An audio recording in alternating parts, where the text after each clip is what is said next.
બનાસકાંઠા જિલ્લામાં અરવલ્લીની ગિરિમાળાઓમાં બિરાજમાન સુપ્રસિદ્ધ યાત્રાધામ અંબાજી ખાતે દર વર્ષે ભાદરવી પૂનમનો મહામેળો યોજાય છે, જેમાં આ વર્ષે પણ ભાદરવી પૂનમના મહામેળાની શરૂઆત થઈ ચૂકી છે અને સમગ્ર દેશમાંથી માઈ ભક્તો લાખોની સંખ્યામાં મા અંબાના ધામ તરફ આવી રહ્યા છે।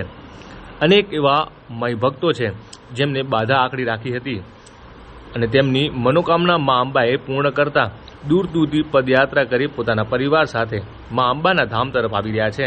એવો જ એક પરિવાર પાટણ તાલુકામાંથી પોતાના પરિવારમાં પુત્રની પ્રાપ્તિ માટે આ પરિવાર પગપાળા યાત્રા કરી રહ્યો છે। जय माताजी। अमे सोजिंद्रा गामथी आवे छे। मारो आखो नाम छे वाघेला राहुलसिंह लालभा। अमे 11 वर्षथी लगभग पगपाळा यात्री चालीए छीए અને અમને રસ્તામાં ઘણી અગવડો પડે છે, પણ માની મનોકામનાઓ છે કે અમારી કોળદેવી થાય એટલા માટે અમે માના ધામે જઈએ છીએ। 11 વર્ષથી અમારું 11મું વર્ષ છે અને અમારા સાથી લોકો છે બધા, એમને પણ ખૂબ જ મજા આવે છે અમારી સાથે। 11 વર્ષથી અમે ચાલીએ છીએ। ક્યારે નીકળ્યા હતા પાટણથી અમે લગભગ 3 દિવસ પહેલા નીકળ્યા હતા। આજે ક્યાં પહોંચ્યા છો તમે? આજે જલોત્રા પહોંચવાયા અમે। કેટલા દિવસે ત્યાં પહોંચશો? અંબાજી કાલે પહોંચી જશું, કાલે બપોરે। ખાસ શું મનોકામના માસા પાસે? ખાસ મનોકામના એ કે અમારે કાકીને દીકરો નતો એટલે દીકરા માટે અમે ચાલતા હતા 11 વર્ષથી, તો દીકરો હવે આવે છે તો બસ એમને અને હજુ પણ સારું કામ થશે તો હજુ પણ સારું ચાલતા રહેશું અમે। ચાણસ્મા તાલુકાના સોજિંત્રા ગામના એક વાઘેલા પરિવારમાં પુત્રની પ્રાપ્તિ માટે આ પરિવાર છેલ્લા 11 વર્ષથી પગપાળા અંબાજી ધામે આવતા હતા।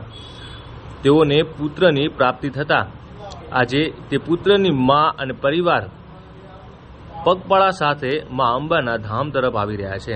શું કહી રહ્યા છે લોકો, આવો જાણીએ। કંચનબેન, ક્યાં રહો છો અને ક્યાંથી ચાલો છો તમે? અમે સોજિંત્રા પગપાળા નીકળ્યા છીએ। ક્યાં છો? અમે જઈએ છીએ અંબાજી। શું મનોકામના હતી? મારે બાબલો નતો કે મેં માનતા રાખીને મારી માનતા પૂરી થઈ ગઈ। અંબે માનો લહેર છે, મારે માનતા પૂરી થઈ ગઈ અને મારે દીકરો આવે હું ચાલીશું માના। આ પહેલું જ વર્ષ છે મારે, પહેલું જ વર્ષ છે અને હજુ એક દીકરો આપે ને તો હજુ ચાલવાની પણ ઈચ્છા છે। કેટલા લોકો સાથે ચાલો છો તમે? 25-26 બધા પાછળ છે અલગ, એ બધા। કેટલા દિવસે તમે ચાલ્યા હતા? ક્યારે પહોંચો ત્યાં? અમે કાલે ચાલ્યા હતા, આજે પણ રાત રોકાવાનું છે, કાલે પાકશું શાંતિ સર। કેટલા દિવસે અંબાજી પહોંચશો? અંબાજી કાલે પાકી જશે, 3 દિવસે પાકી જશે।